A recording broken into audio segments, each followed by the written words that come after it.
QMCO stock analysis Thursday. Is it a buy or not? Watch this 1-minute video till the end to find out. So as I'm looking at Quantum Corporation stock, it's for 50% up, which is cool. This is how my chart ultimately looks like. Come back here. There you go. So previously I got 2 longs in a row, and that's where it really began back in December, like 10th of December, December 10th. And then as it began, I was still willing like to double down the most that I can from here on. You know, like what the price did specifically, just tap the demand area.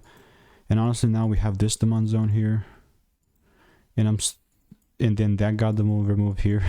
Almost I didn't see it. And then finally now seems like it started shifting. Am I now sold out on this 1 hour shift?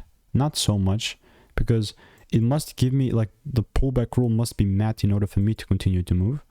And if it's not, then I really would not care. You know, so I'll just do this.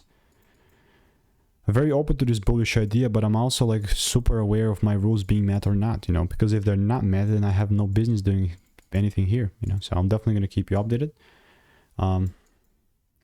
If you want to make more money trading in a simple and easy way, click the first link in the description. It's a free newsletter, and I'll see you in the next one.